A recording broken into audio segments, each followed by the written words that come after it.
Lenny Montana was more than just the menacing enforcer you remember from The Godfather. He lived a life straight out of a mob movie. Before becoming famous as Luca Brasi, Montana was deeply involved with the real-life mafia as a member of the notorious Colombo crime family. From wrestling rings to mob hits, and finally Hollywood stardom, Montana's story is a wild journey through the criminal underworld and the glitz of showbiz. In this episode of Celebrity Afterlife, we remember the life of wrestler and veteran actor Lenny Montana, and help to keep his memory alive.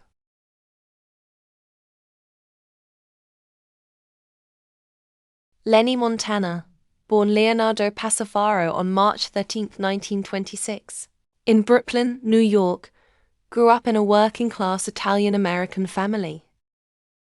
Little is known about the specific details of his early family life, but his upbringing was typical of many Italian-American children of the time, rooted in strong family values with a deep sense of loyalty and community. Growing up in the tough streets of Brooklyn during the Great Depression, young Lenny was exposed to a mix of hard-working immigrants and the darker, alluring world of organized crime that thrived in New York City's Italian neighborhoods. His childhood was likely shaped by these surroundings, and he quickly developed into a large, physically imposing figure, which would later play a significant role in his career choices.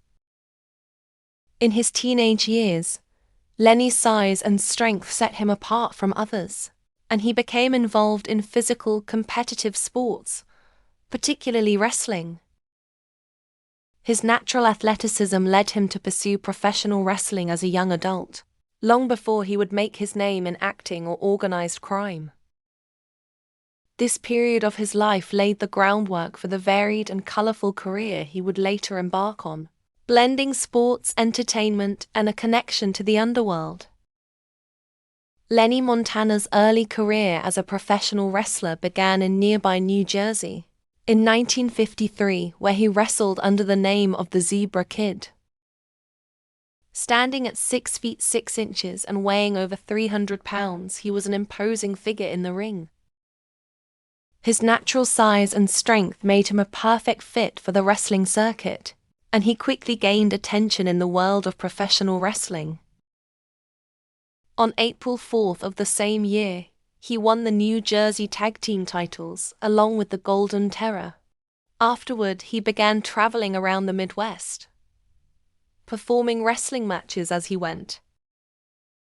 It wasn't long before he won the NWA Central States Heavyweight Championship, after defeating Dave Sims in Kansas City on October 1, 1953. Wrestler Sonny Myers took back the title on December 11, 1953, having previously held the championship title 3 times previously. In between wrestling matches, Montana took up working as a bouncer to earn extra money during the mid-1950s. Wrapping up 1956, he defeated Herb Freeman and Ray Gunkel on September 18th, winning the NWA Texas Tag Team Championship alongside partner Gene Kiniski.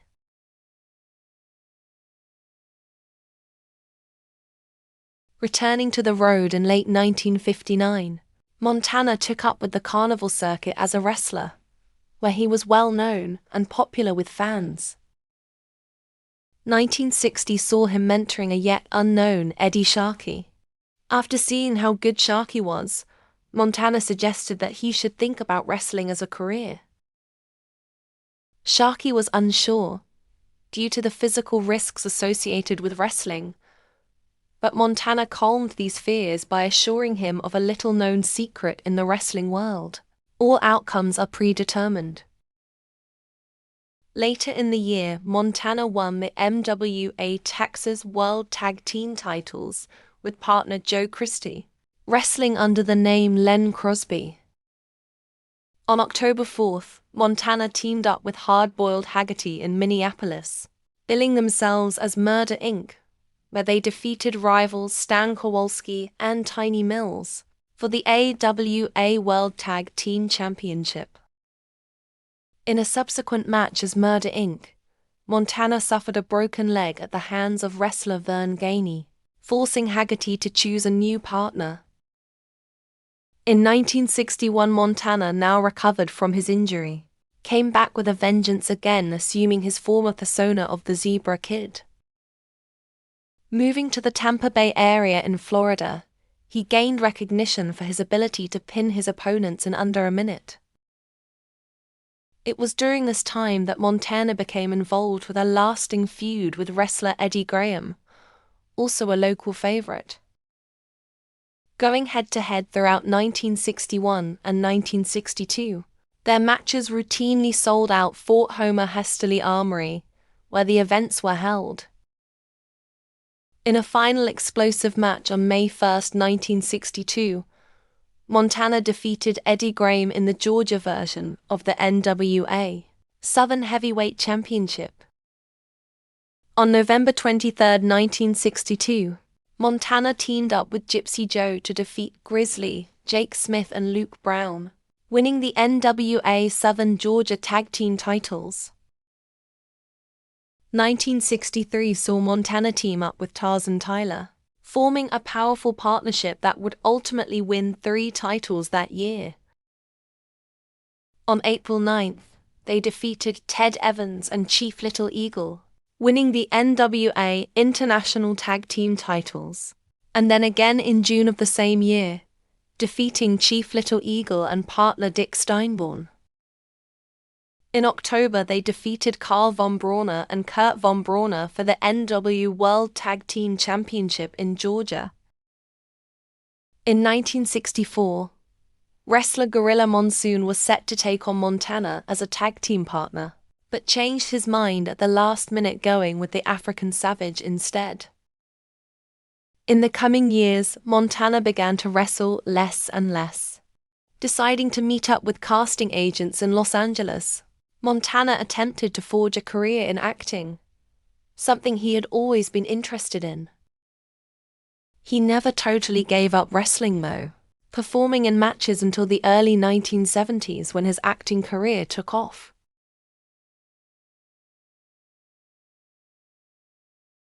Lenny Montana's involvement with the Colombo crime family is one of the most intriguing aspects of his life, blending his real-world ties to organized crime with the roles he would later play on screen.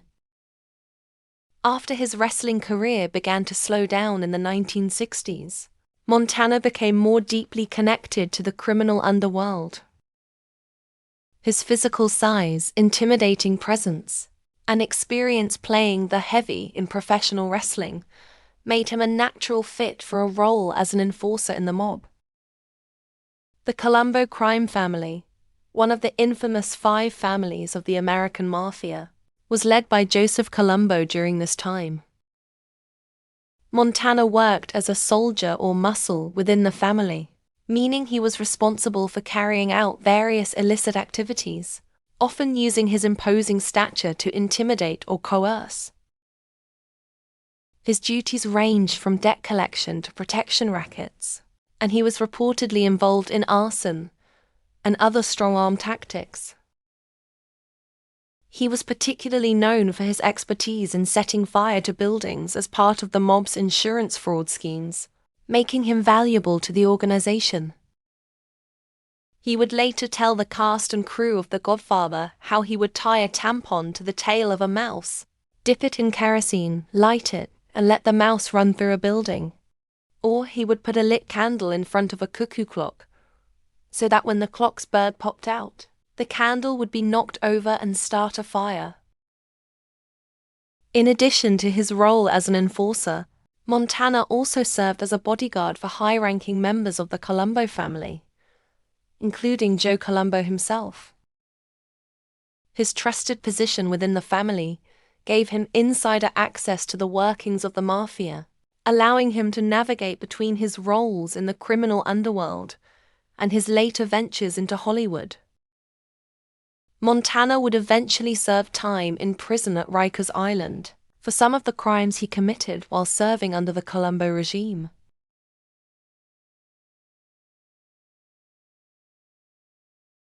One of the most fascinating elements of Montana's life is how his criminal connections directly led to his acting breakthrough. Montana was introduced to the 1971 movie The Godfather production through his work, acting as a bodyguard for a senior Colombo family member.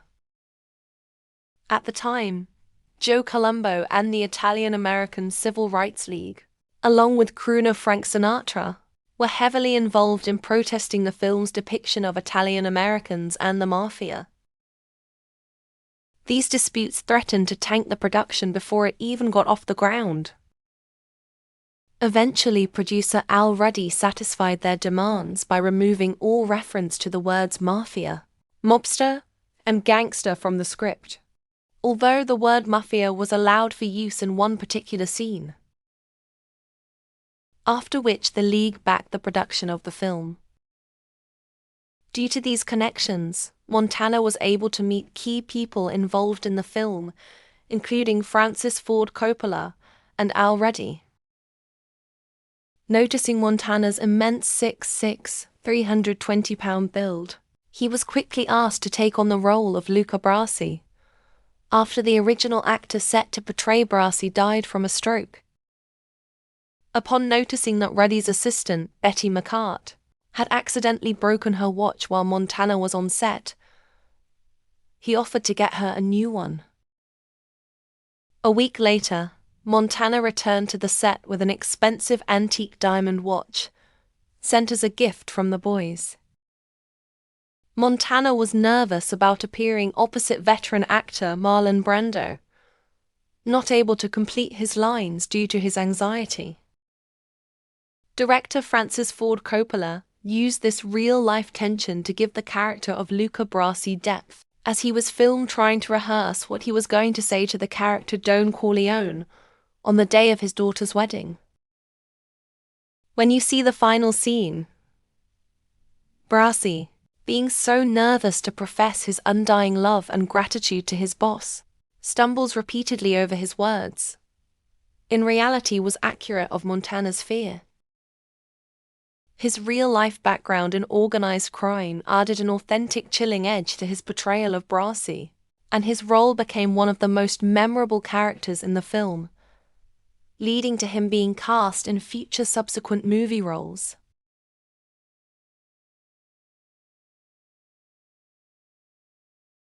One of the first of these roles was the Italian spoof film L'altra faccia del padrino, in English, The Funny Face of the Godfather, in 1973. Montana had the role of Sorrow, and an artist's rendition of Montana appeared on the film's poster. He established himself as an efficient character actor and appeared in Patty, 1976, Fingers, 1978, as the pizzeria owner Lucchino, Matilda, 1978. They Went That Away and That Away, 1978. The Jerk, 1979. 7, 1979. Below the Belt, 1980. Defiance, 1980. Battle Creek Brawl, 1980. Alongside Jackie Chan. Evil Speak, 1981. All the Marbles, 1981. Pandemonium, 1982, and Bloodsong, 1982. He also acted on television, appearing in Search, 1973.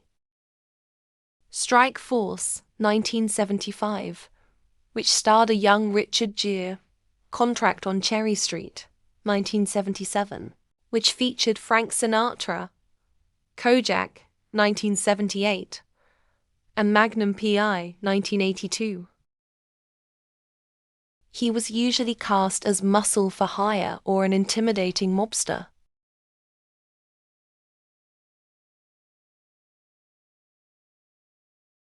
Montana retired from acting in 1982 after co-writing and starring in the B-movie Bloodsong, preferring instead to spend his time with his wife, Sylvia, and son, Lenny Montana Jr.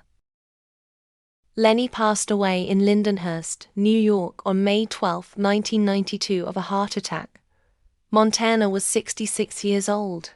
He was laid to rest at St. Charles Cemetery in East Farmingdale, New York. Section 38. Row Q, Grave 9. Montana is portrayed by Lou Ferrigno in the 2022 miniseries The Offer, which details the development and production of Francis Ford Coppola's film The Godfather. Thanks so much for tuning into today's video. Be sure to like and subscribe to catch every episode where we dive into the Celebrity Afterlife.